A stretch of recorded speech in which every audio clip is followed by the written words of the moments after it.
This channel does not promote any violent, harmful, or illegal activities. All content provided by this channel is meant for an educational purpose only. Top quality और consistent performance के लिए सिर्फ silver pump नाम याद रखना। আরো একটা গুরুত্বপূর্ণ আপডেট আপনাদের দিই। ছুটি বিতর্ক নিশ্চয়ই আপনাদের মনে আছে, সেই বিতর্ক থেকে শিক্ষা নিয়ে আবারও বিজ্ঞপ্তি জারি করেছে কলকাতা পুরসভা।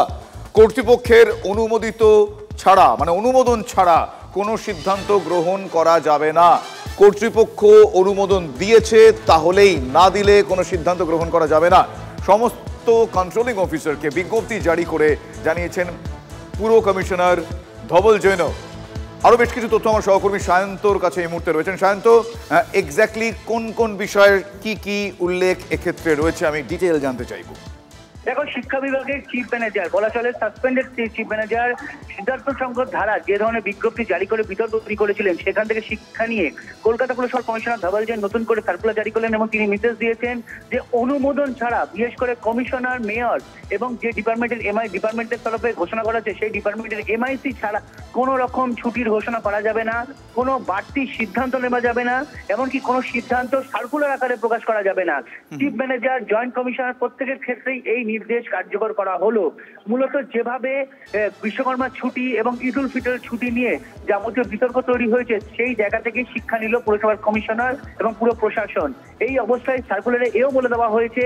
শান্ত, আমি তোমার কাছে জানতে চাইবো যে আজকে যেই বিজ্ঞপ্তির কথা আমরা বলছি, যেই নির্দেশ, এই নির্দেশ কি আগে একেবারেই ছিল না, নাকি এই নির্দেশটা একেবারে নতুন ভাবে এক্ষেত্রে ইমপ্লাই করা হলো? দেখো, যে নির্দেশ ছিল সেটা সম্পূর্ণ মৌখিক ছিল, কোথাও কোনো কোথাও লেখা ছিল না বা প্রকাশ করা হতো না। শুধুমাত্র কমিশনার বা এমআইসি, মেয়র। বেশ, অনেক ধন্যবাদ শান্ত, অনেক ধন্যবাদ। ভূমি সংস্কার কোনোটারই ডিসকাশন কোনোদিন হয় না। এবারে মুখ্যমন্ত্রী করতে পারেন, মুখ্যমন্ত্রী তো বিধানসভার মালিক, স্পিকার তো যা বলবেন তাই করবেন। মুখ্যমন্ত্রী এবারে করতে পারেন, কারণ বিরোধী দলনেতাকে তো বাইরে রেখে দিয়েছেন, 18 মার্চ পর্যন্ত বাইরে থাকবেন, অসুবিধা হবে না। একা বলবেন আর লাইভ করবেন।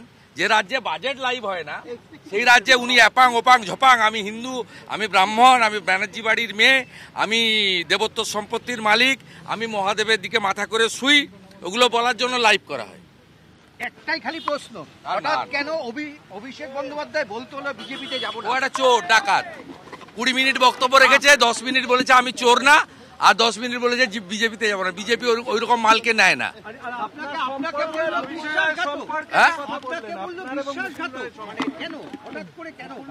2000 সালের 1 ডিসেম্বর, আমি 27 নভেম্বর 2000 মন্ত্রিসভা ছেড়েছি।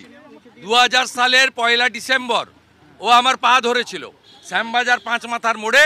সাক্ষী প্রশান্ত কিশোর, সৌগত রায়, সুদীপ বন্দ্যোপাধ্যায়।